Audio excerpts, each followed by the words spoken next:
What's going on, everybody? This is DeFury Electric Incorporated. Haven't done a video in a long time. I figured I'd do a video for you guys. Usually I take pictures and stuff, but now I'm going to do a video. So basically, what we have here is we have a living room. We did some recessed lights. We got some recessed lights installed right there. This is a gut. We got another recessed light. We got a mini split. We wired up as well. Got some outlets we ran. We got a 15 amp circuit, which is arc fault protected for the living room by code. We got a dimmer control here for the lights. Those are all the lights lit up nicely, lined up. We use the laser level to line up our recessed lights. Come over to here, we have a kitchen. Basically what we did here is we have couple of recessed lights as well. We got a couple of dimmers here. So we got some recessed lights for the kitchen lights. We got a separate circuit for the refrigerator outlet. That's code. You have to have a separate circuit. It has to be dual function, which is arc fault and ground fault protected. We have here a microwave as well, separate circuit, 20 amps, dual function by code. We got some countertop outlets. Over here, they're going to put what it's called is it's appliance garage. So we have a special outlet just for that, because they're gonna have like put appliances in there and stuff like that. Could put like a toaster, anything. Right here we got some countertop outlets. Nicely done. Use a laser level to line them up so they're nice and perfectly straight. We got a hood. We wired up a hood as well. Separate circuit for that. We ran a 20 amp. Usually you could do a 15 amp, but I always like to do a 20 amp just in case. Again, has to be arc fault and ground fault protected. We got electric range here. We have a 40 amp outlet, 40 amp GFI breaker by code, 2-pole. We got some countertop outlets as well over here.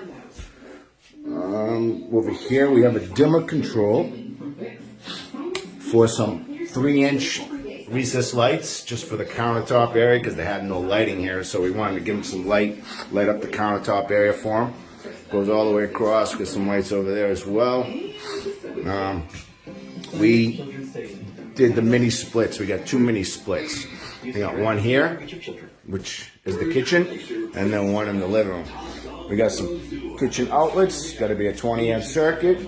We ran a dual function, which is ground fault and arc fault protected. Also, the customer wanted to have an outlet in this pantry here. So what we did is we added an outlet in there for them, so in case they want to charge like a vacuum cleaner or something like that. What else? We've done, we got a dishwasher disposal. There's the dishwasher right there. What we did is we cut in a 2-gang box. We got our separate outlets. Have to be single receptacles, 20 amp, tamper proof. We labeled the plate. One's disposal, one's dishwasher. The disposal is controlled by off of this switch right here. We got another circuit right here for the outlets for the countertop. Take a start at only $49.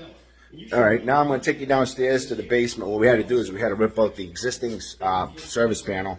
It wasn't big enough to add these circuits in, so we had to rip it out. It's a 100 amp main breaker. So what we did is we ripped it out, put a 30 amp space, 100 amp main breaker, had to rewire everything, had to pull out all the old wires. These are our new circuits right here. These are our new circuits run. What we did is we ran some running boards all the way across. We got some 12 gauge wire. All the way across that way. This is our mini split wire right here. We ran the duct split wire. We got one right there. And then we got another circuit right here for the other mini split, which is right here, which goes that way across, goes all the way across and down.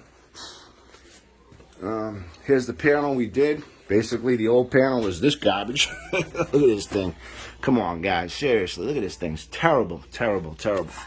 So, and also, we ran a new ground because the original person didn't run a jumper across the water meter, which you got to have a jumper going across for the bond. We ran some new clips, pipe clips right there.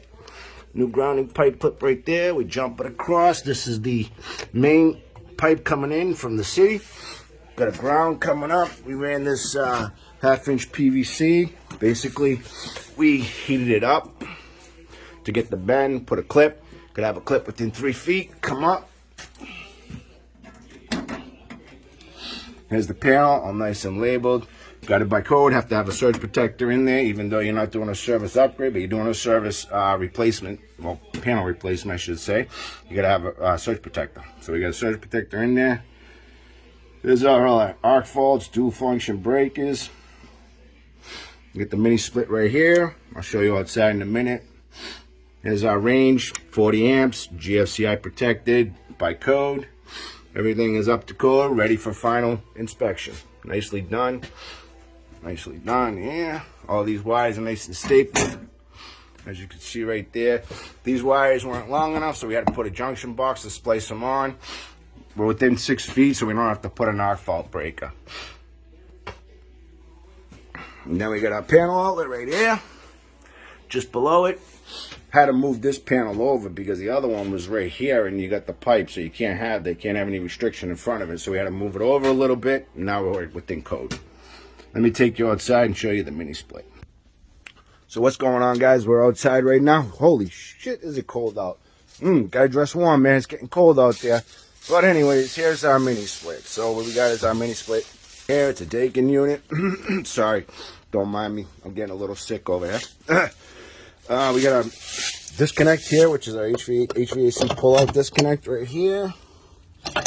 All nice and labeled with the circuit number. Mini split, circuit 20 and 22 controls this. We got a service outlet. Per code, you have to have a service outlet for the HVAC, guys.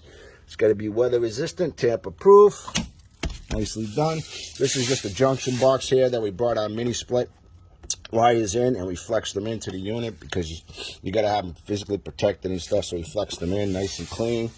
Everything looks good, just ready for final inspection. Anyways, this is what we did. Took a little bit to do. I did it all on my own and stuff. I'm a one-man shop, so but got it done. We're gonna get the final and on to the next one. Any questions, guys? Let me know. If you need any work estimated, give me a call. I'm on Facebook. I'm on Google, everywhere. Anyways, talk to you later, guys. Have a good one. See you on the next one.